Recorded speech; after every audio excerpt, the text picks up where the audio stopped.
Eu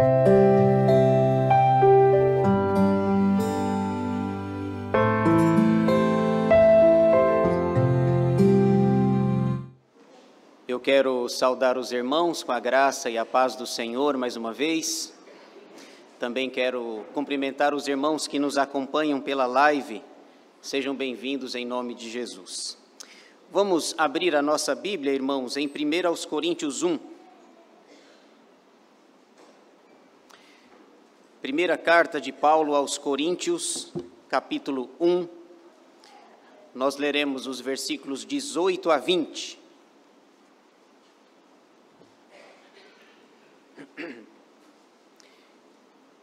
Primeiro aos Coríntios, capítulo 1, versículos 18 a 25. Lido o texto, eu peço que os irmãos mantenham a sua Bíblia aberta para a exposição ou a explicação desse texto da Palavra de Deus. Diz assim a santa e bendita Palavra de Deus: certamente, a palavra da cruz é loucura para os que se perdem, mas para nós que somos salvos, poder de Deus. Pois está escrito: destruirei a sabedoria dos sábios e aniquilarei a inteligência dos instruídos. Onde está o sábio? Onde o escriba? Onde o inquiridor deste século? Porventura não tornou Deus louca a sabedoria do mundo? Visto como na sabedoria de Deus o mundo não o conheceu por sua própria sabedoria, aprove a Deus salvar os que creem pela loucura da pregação. Porque tanto os judeus pedem sinais como os gregos buscam sabedoria. Mas nós pregamos a Cristo crucificado, escândalo para os judeus, loucura para os gentios. Mas para os que foram chamados, tanto judeus como gregos, pregamos a Cristo, poder de Deus e sabedoria de Deus. Porque a loucura de Deus é mais sábia do que os homens, e a fraqueza de Deus é mais forte do que os homens. Amém. Vamos orar? Senhor nosso Deus e nosso Pai, nós queremos te agradecer pelas nossas vidas, por esse dia que é teu, domingo, dia do Senhor, dia de estarmos na tua casa louvando, adorando e bendizendo o teu nome. Obrigado por esse culto de louvor e adoração que a ti prestamos. Senhor, te agradecemos porque já cantamos, já oramos, já ouvimos o relato missionário, as crianças já louvaram o teu nome, recebemos membros, e agora, Senhor, em que vamos expor a tua palavra, pedimos a tua bênção, a tua graça, a iluminação do Espírito Santo, para que a nossa mente e o nosso coração estejam quietos, sossegados para ouvir a tua voz, por meio da tua palavra bendita. Fala conosco, Senhor, nós precisamos de ti, da tua graça, da tua instrução, direção e iluminação. Que não fale eu, mas fale o Espírito Santo, e que eu seja apenas um instrumento santo, vivo, dócil e agradável nas tuas mãos. Oramos agradecidos e desejosos de aprender da tua palavra e de crescer a cada dia na graça e no conhecimento de nosso Senhor e Salvador Jesus Cristo, em nome de quem nós oramos agradecidos. Amém. O conteúdo da mensagem da cruz. Esse é o tema que eu gostaria de falar com os irmãos nessa noite. O conteúdo da mensagem da cruz. Inicialmente, irmãos, é preciso dizer que sem cruz não tem cristianismo. Sem cruz não tem cristianismo. A cruz é um dos nossos símbolos principais e mais importantes da fé cristã. É bem verdade que, por vezes, nós temos uma certa rejeição ou resistência à cruz por causa da maior denominação cristã no nosso país, por causa do romanismo. Mas a cruz vazia é símbolo do cristianismo. Sem cruz não há cristianismo. Nós não cremos num Cristo que está naquele crucifixo, mas nós cremos num Cristo, naquela cruz vazia, que levou Jesus para o madeiro na sexta-feira, mas ele ressuscitou. A cruz é um dos principais símbolos do cristianismo. Outro símbolo importante do cristianismo é o peixe. Jesus disse certa vez para Pedro: doravante, eu vos farei pescadores de homens. Alguns estudiosos dizem que nos primeiros séculos da era cristã, por causa da perseguição do Império Romano, quando passava um cristão, especialmente na praia, na areia, ele fazia um símbolo assim, o outro vinha e preenchia o símbolo do peixe, para identificar que aquela pessoa, aquele homem ou aquela mulher era um cristão, um seguidor de Jesus.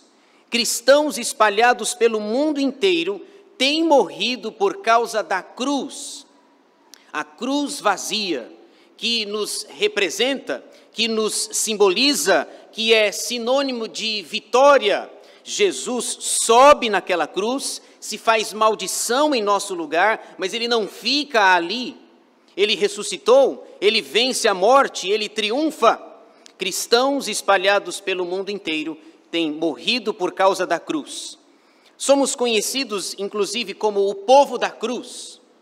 Algum tempo atrás, os irmãos devem se lembrar daquele grupo de cristãos cóptas lá no Egito, que morreram nas mãos de inimigos.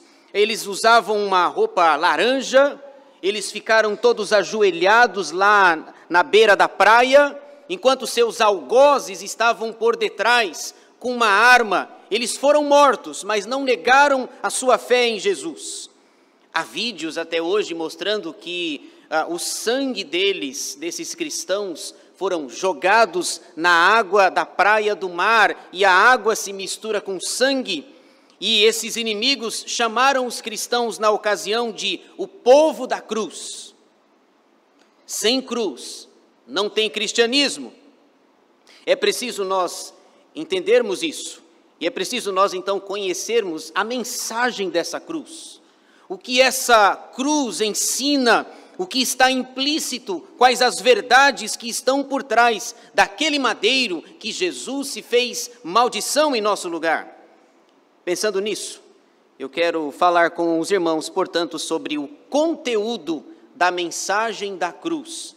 Qual é a mensagem que essa cruz passa, que ela transmite, que ela leva para o mundo inteiro?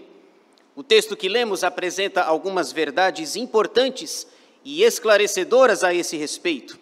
Mas antes de nós entrarmos propriamente na nossa passagem, no nosso texto, versículos 18 a 25, me permitam falar um pouco para situá-los do capítulo 1 de 1 aos Coríntios. Os versículos 1 a 3, Paulo faz a sua saudação costumeira, como faz em praticamente todas as cartas. Veja aí, por exemplo, no primeiro versículo da carta, ele diz: Paulo, chamado pela vontade de Deus para ser apóstolo de Jesus Cristo, e o irmão Sóstenes. Ele foi chamado pela vontade de Deus para ser apóstolo, para levar essa mensagem, a palavra da cruz, a mensagem da cruz aos povos. Depois, versículos 4 a 9, ele agradecia a Deus pela graça derramada na vida da igreja. É interessante. Ele vai dizer aqui que a igreja de Corinto recebeu todos os dons da graça de Deus. Veja aí, por exemplo, o versículo 7. De maneira que não vos falte nenhum dom, aguardando vós a revelação de nosso Senhor Jesus Cristo. Vejam que interessante, a igreja de Corinto foi contemplada com todos os dons, todos. De maneira que não vos falte nenhum dom, diz Paulo. No entanto, a despeito de ter todos os dons recebidos da graça de Deus, era uma igreja muito problemática, a gente sabe disso. Se você já leu a primeira carta aos Coríntios, você vai perceber que era uma igreja extremamente problemática. Alguém já disse, inclusive, que 1 aos Coríntios deve ser entendido não por capítulo, mas por problema. E ele vai trabalhando problema por problema. No entanto, Paulo diz que esses irmãos receberam todos os dons da graça de Deus. Versículos 10 a 17, ele exorta a igreja para que não houvesse divisões entre eles, no meio deles. Veja aí, por exemplo, os partidos, os partidarismos que havia dentro da igreja. 1:12 diz assim: refiro-me ao fato de cada um de vós dizer: eu sou de Paulo, e eu de Apolo, e eu de Cefas, e eu de Cristo. No versículo 13 ele pergunta, acaso Cristo está dividido? Então ele fala dessa divisão, desses grupos, desse partidarismo que havia. Tinha gente que dizia que era de Paulo, de Apolo, Cefas aqui é o apóstolo Pedro. E tinha aqueles mais espirituais que diziam, eu sou de Cristo, eu sou do Senhor. Grupos, partidarismos no meio da igreja, eu sou de A, de B, de C, de D, já pensou? Paulo pergunta, por acaso Cristo está dividido? Já pensou alguém dizendo hoje, eu sou de Nelson? Ou talvez um ou dois dissesse, eu sou de Edivaldo? Talvez. A minoria, obviamente. Outro dissesse assim, não, eu sou de Natã, do reverendo Natã. Não, eu sou de Isaías. E alguns nomes, esses são alguns nomes que eu me lembro aqui da IPPG. Paulo perguntaria, bom, por acaso Cristo está dividido? Essa história de eu sou de Nelson, eu sou de Edivaldo, de Natã, de Isaías, de Vitor. Por acaso Cristo está dividido? Não. É preciso que vocês tenham o foco certo, o alvo certo, e o alvo é a cruz. O conteúdo da mensagem da cruz. Esqueçam os grupos, esqueçam os partidarismos, visto que vocês receberam todos os dons da graça de Deus. Foquem na cruz. O conteúdo da mensagem da cruz é o que importa, dizia o apóstolo Paulo, e é exatamente o que ele vai tratar aqui, nos versículos 18 a 25. O conteúdo da mensagem da cruz. Ele vai apresentar duas verdades que eu quero compartilhar com vocês nessa noite. Duas verdades a respeito do conteúdo da mensagem da cruz. Primeira, a mensagem da cruz está centrada no poder de Deus. Cruz, para Paulo, fala do poder de Deus. Se não vejamos versículos 18 a 21, volte os seus olhos para o texto e você vai perceber que o resumo dos versículos 18 a 21 é o poder de Deus. Cruz significa o poder de Deus. Versículos 18 a 21. Certamente, a palavra da cruz é loucura para os que se perdem, mas para nós, que somos salvos, poder de Deus. Veja que interessante, a primeira palavra aí do nosso texto, certamente. Ele não titubeia, ele não tem nenhuma dúvida. Não há razão para duvidar aqui, a palavra é certa, é concreta, certamente. O que ele está dizendo é, a mensagem da cruz, a cruz de Jesus Cristo, traz dois sentidos, duas visões, duas percepções. Todo mundo tem uma percepção, mesmo sabendo ou não, todos nós temos uma percepção de vida. Certa ou errada, mas temos. Qual é a percepção do mundo sobre a cruz? O mundo diz, bom, a cruz é loucura. É uma percepção. Dizer que a cruz é uma loucura é uma percepção. Nós, que somos salvos, escolhidos, eleitos em Cristo, salvos em Cristo Jesus, Paulo diz, para nós, a cruz é o poder de Deus. O que é loucura lá fora é o poder de Deus para nós aqui. Mas, ele diz, mas para nós que somos salvos, o poder de Deus. Loucura lá fora, o poder aqui. E é interessante que a palavra poder na língua original aqui é aquela palavra de origem grega que significa dunamis. De onde vem aquela nossa palavra conhecida, dinamite. Portanto, Paulo está dizendo que o evangelho é a dinamite de Deus. Mas não é aquela dinamite que traz morte, não é aquela explosão dos desenhos animados que a gente assistia. O evangelho é o poder, é a dunamis, é o poder de Deus para salvar. Paulo já havia dito isso sobre esse dunamis, sobre esse poder que a cruz tem, que o evangelho tem. Lá em Romanos 1,16 ele diz algo interessante, ele diz, Romanos 1,16, pois não me envergonho do evangelho, porque é o poder de Deus para a salvação de todo aquele que crê, primeiro do judeu e também do grego. Não me envergonho do evangelho, porque é o poder de Deus. É a mesma palavra dunamis, essa dinamite que traz vida, vida plena e vida em abundância. Agora, percebam, irmãos, em Romanos 1,16, como é que vocês e eu teríamos vergonha da única possibilidade de salvar o homem. Não tem por que se envergonhar do evangelho, pois o evangelho é a única possibilidade de salvar o homem perdido, morto em seus delitos e pecados. Ele diz: pois não me envergonho do evangelho. Escrevendo para o seu pupilo Timóteo depois, já no final da sua vida, ele faz a mesma recomendação. Timóteo, eu exorto você para que você não tenha vergonha nem de mim, que estou preso, e nem do evangelho. Como é que eu vou ter vergonha? Irmãos, nós não tem como ser crente 007. Agentes secretos do reino de Deus, James Bond, não tem como.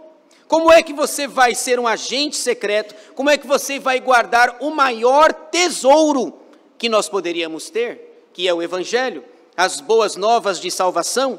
Portanto, a cruz, Paulo diz, cruz é poder de Deus para destruir as trevas, para salvar o homem, para habilitá-lo e para trazê-lo para mais próximo de Deus. Versículo 19, pois está escrito: destruirei a sabedoria dos sábios e aniquilarei a inteligência dos instruídos. Está escrito. Se está escrito, é Antigo Testamento. A ideia aqui, Paulo faz uma citação de Isaías, Isaías 29:14, para dizer que Deus destruiria a falsa sabedoria.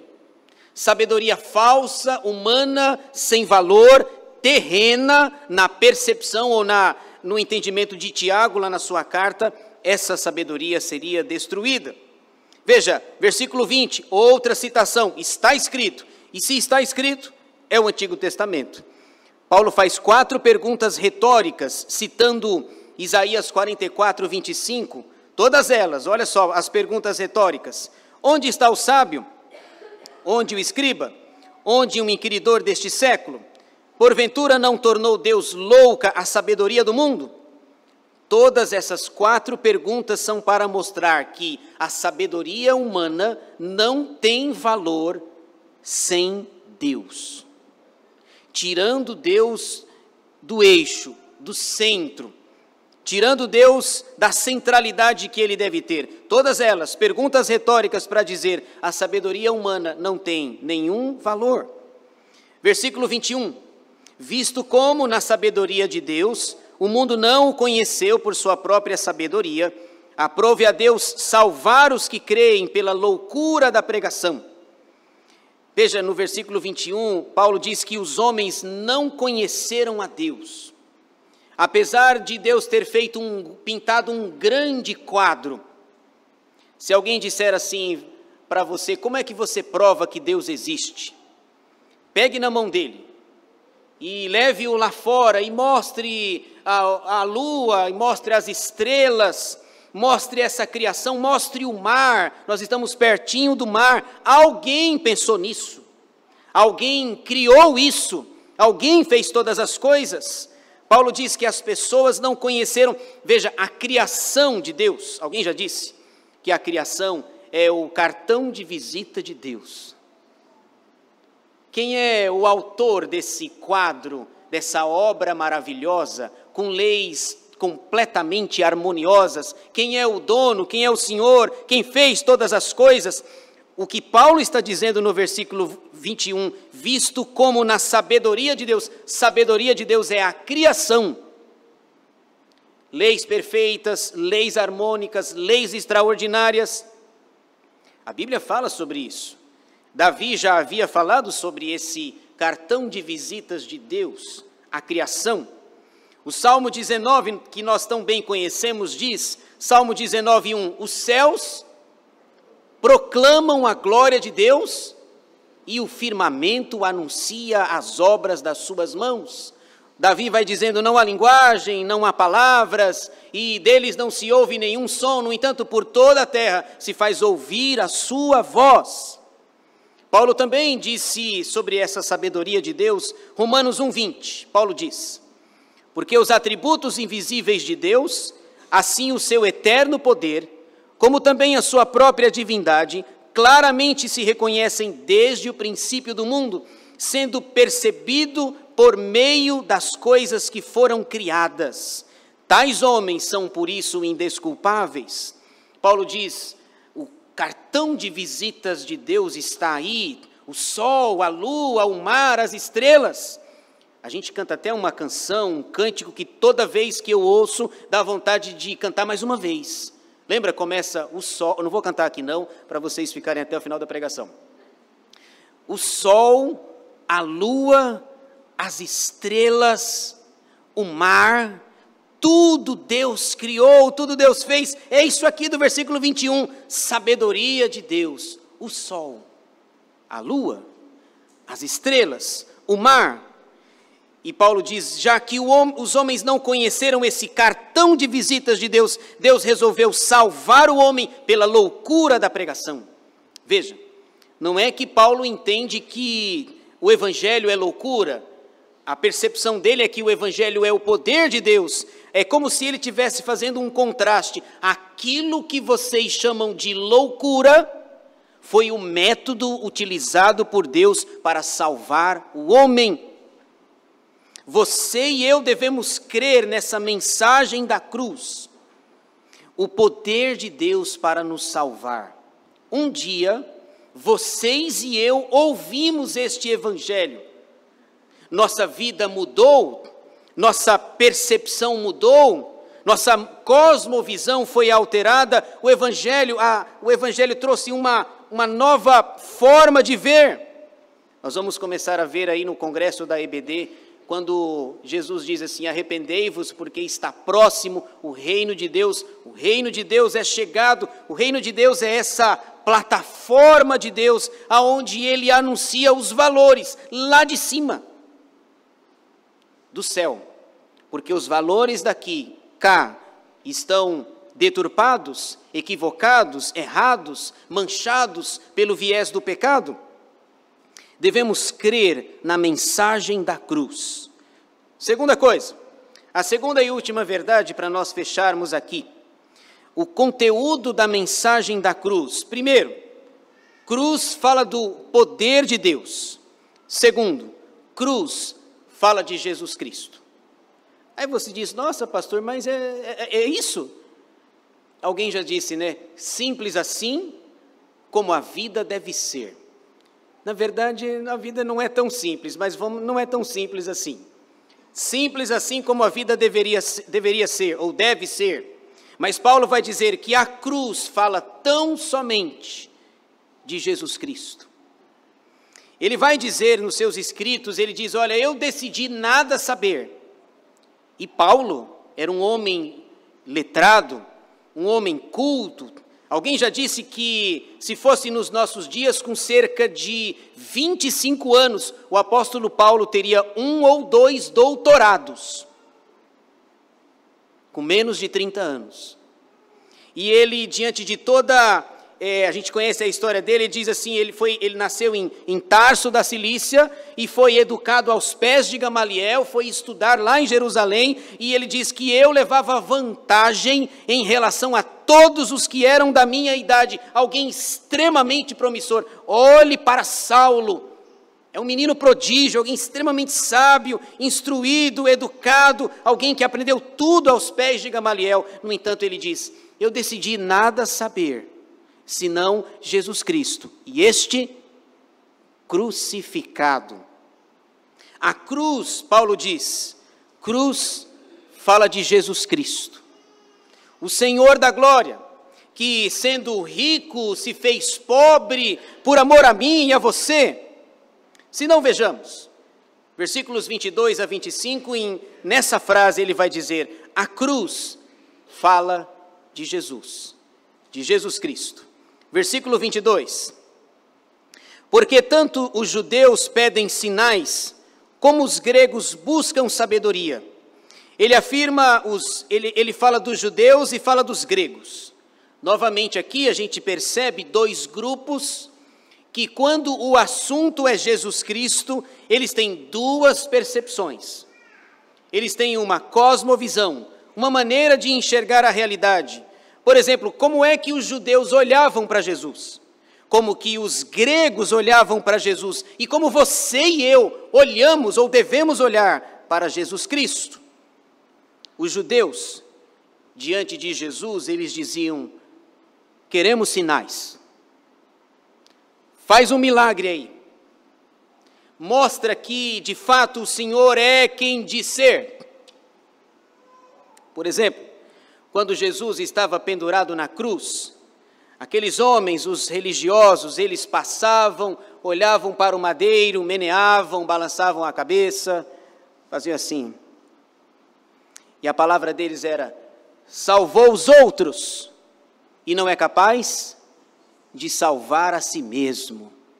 Se você é quem você diz que é, desce. Desça da cruz e aí nós vamos acreditar. Ainda bem que ele não desceu. Porque se ele tivesse descido, não teria redenção. Não teria salvação. Deixa eles lá meneando, balançando a cabeça. Desce daí, nós vamos acreditar. E o que Paulo diz, Paulo sabe. Paulo tem um feeling, o tato, a percepção. Ele diz: os judeus querem sinais. Antes da cruz tem um outro episódio, lá em Mateus 12, que é mais ou menos assim: é o que é e dá o que tem. É o resumo da ópera. Eles querem sinais. Mateus 12, versículos 38 e 39, Jesus está diante dos escribas e fariseus, esses judeus que pedem sinais. Mateus 12, 38 e 39 diz: então, alguns escribas e fariseus replicaram: mestre, queremos ver da tua parte algum sinal. É a mesma palavra. Ele, porém, respondeu: uma geração má e adúltera pede um sinal, mas nenhum sinal será dado senão do profeta Jonas. Sabe quando você fala e não se faz entendido e não fica muito claro e eles não entenderam nada e está tudo resolvido e quando não está? Eles pediram: Senhor, mostra-nos um sinal, dá-nos um sinal de que o Senhor de fato é o Messias. Jesus diz assim: vocês são maus. Uma geração má e perversa, adúltera, me pede um sinal, mas o sinal foi dado, eles não entenderam, né? Nenhum sinal será dado senão do profeta Jonas. O que Jesus estava querendo dizer? O que aconteceu com Jonas vai acontecer comigo. Mas eles não perceberam. A história de Jonas lá no Antigo Testamento não era história de pescador. Era algo real, verídico, autêntico, real mesmo, verdadeiro. Jonas esteve 3 dias e 3 noites no ventre do grande peixe. E Jesus diz: o Filho do Homem estará também 3 dias e 3 noites ali, naquela cruz, naquele madeiro maldito. Vocês pedem um sinal, mas nenhum sinal será dado, senão do profeta Jonas. E eles não captaram. Eles não entenderam a mensagem de Jesus. Vamos aos gregos agora. Se os judeus querem sinais, os gregos querem sabedoria, mas não é a sabedoria de Salomão, não é a sabedoria bíblica, não é Jesus. Lá em Colossenses, Paulo fala que em Jesus habita corporalmente toda a plenitude da divindade e da sabedoria. Se você quer sabedoria, então vá para Jesus Cristo. Mas sabedoria para os gregos é Sócrates, Platão, Aristóteles, Arquimênides e outros. Esses homens, irmãos, eu tinha que ler isso no seminário, em 2004, não entendi até hoje, 20 anos depois. Eles são pseudos sábios, pensadores, eles se baseiam na sabedoria humana, é isso que eles querem. Lembram-se quando Paulo estava lá em Atos 17, no Areópago? quando ele chega lá e Paulo começa a falar de Jesus e da ressurreição, a percepção, né? Eles entendem que Jesus é um Deus e que a ressurreição é outro Deus. E aí eles falam, que deuses são esses, Paulo, que você está dizendo? Levam-no ao Areópago, os epicureus e os estoicos, colocam ele na tribuna de honra. E ele começa dizendo, senhores atenienses, em tudo vos vejo acentuadamente religiosos, porque passando e observando os objetos de vosso culto, vi que vocês têm imagem para tudo, idolatria para tudo, tem um altar ali ao Deus desconhecido. É sobre esse Deus que vocês não conhecem, é sobre exatamente esse Deus que eu trago, que eu anuncio. Os gregos querem sabedoria humana, mas Paulo diz, eu decidi nada saber, senão Jesus Cristo e este crucificado. Veja que interessante, João Calvino, grande reformador do século XVI, grande exegeta da reforma, nascido em 1509 e falecido em 1564, Calvino falando sobre os gregos, qual a percepção que os gregos tinham quando alguém falava de cruz para eles? Olha o que Calvino diz, quando os gregos ouvem qual foi o método de salvação do povo de Deus, eles entendem que estão ouvindo uma fábula. Para os gregos, o episódio da cruz, o Cristo crucificado, ressurreto depois, é uma fábula. É uma história com E e não uma história com H. Agora tem a nossa vez. Os judeus querem milagres, os gregos querem uma pretensa sabedoria humana e agora tem a gente. Os filhos de Deus. A igreja, quem é Jesus Cristo para você? Veja aí versículo 23, mas nós pregamos a Cristo crucificado, escândalo para os judeus, loucura para os gentios ou os gregos, que achavam que era uma fábula, mas para os que foram chamados, tanto judeus como gregos, pregamos a Cristo, poder de Deus, a dunamis de Deus e sabedoria de Deus. Para aqueles que foram alcançados pela graça de Deus, o Evangelho é Jesus Cristo. A gente não tem o que inventar. Aliás, Salomão já diz no Antigo Testamento mesmo, não há nada novo debaixo do sol. E quando Paulo saía nas suas viagens missionárias, ele ia pregando, anunciando a palavra de Deus, e ele só tinha um assunto: Jesus Cristo. E este crucificado. Nós podemos ver isso, por exemplo, lá em Atos 17, eu citei agora há pouco. Atos 17, versículos 2 e 3. Paulo estava na cidade de Tessalônica.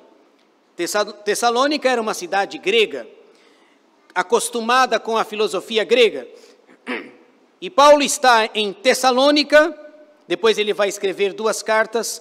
Em Atos 17, 2 e 3, Paulo diz, Paulo, segundo o seu costume, foi procurá-los, e por 3 sábados arrazoou com eles acerca das Escrituras, expondo e demonstrando ter sido necessário que o Cristo padecesse e ressuscitasse e ressurgisse dentre os mortos. E este, dizia ele, é o Cristo, Jesus, que eu vos anuncio.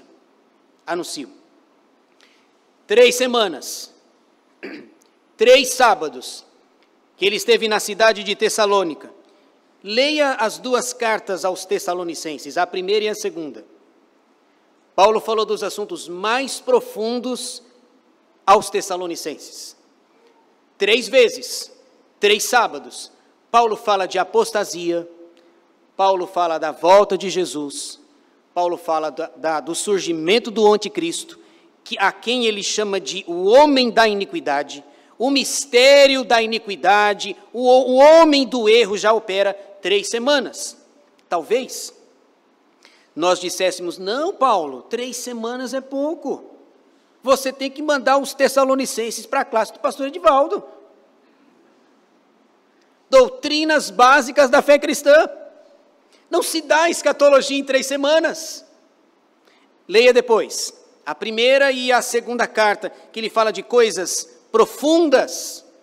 Ele diz: ninguém de nenhum modo vos engane, porque Jesus não vai voltar antes que o anticristo apareça. Depois tem aquela discussão pré-tribulacionista, pós-tribulacionista. A igreja presbiteriana é pós-tribulacionista.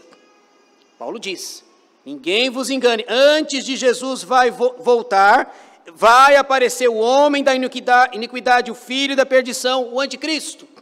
3 semanas. Não, Paulo, você tem que estar discipulado. E aquelas revistinhas lá, volume 1, volume 2, volume 3, manda para a classe do pastor. Se não resolver, o presbítero Moacir resolve. A orelha dele deve estar vermelha aí, em algum lugar. Ele está na IP Alfa. A cruz fala de Jesus Cristo. Pregar o evangelho é simplesmente, alguém talvez possa dizer, mas eu não sei pregar. Eu não tenho curso de teologia. Mas e quem foi que falou que precisa de teologia para pregar? É preciso simplesmente falar, anunciar, abrir a boca. Levar o evangelho é falar simplesmente o que foi que Deus fez na sua vida. Lembra lá de João 9, aquele homem que era cego? O homem cego diz assim: eu não sei de nada, quem ele é, quem ele é, eu não sei, eu só sei de uma coisa, eu era cego. E agora eu posso ver. Eu fui curado pelo Senhor Jesus. A única coisa que eu posso falar aqui é que eu era um cego de nascença, agora eu enxergo, e foi aquele homem, foi ele, Jesus Cristo. Jesus Cristo. Irmãos, como o nosso mundo precisa desesperadamente. Pedro diz lá em Atos 4,12, uma coisa espetacular. Ele diz: e não há salvação em nenhum outro nome dado entre os homens, Jesus Cristo, pelo qual importa que sejamos salvos, é Jesus. Neste púlpito tem que sair palavras que exaltam e glorificam o nome de Jesus, o nosso Redentor. Paulo termina, versículo 25, porque a loucura de Deus é mais sábia do que os homens, e a fraqueza de Deus é mais forte do que os homens. Alguém perguntaria: mas pastor, Deus é louco? Deus é fraco? Porque ele fala aí, né? Porque a loucura de Deus e a fraqueza de Deus, Deus é louco? Deus é fraco? E a resposta é não. Ele está usando uma linguagem de ironia para contrastar com o pensamento dos gentios, dos gregos, dos judeus.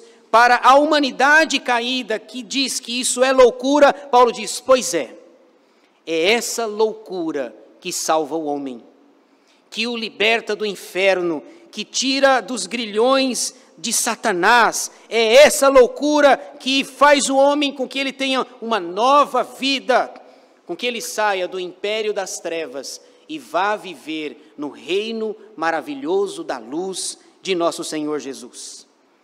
É preciso que nós falemos de Jesus, anunciemos o evangelho, pois só existe salvação através dele.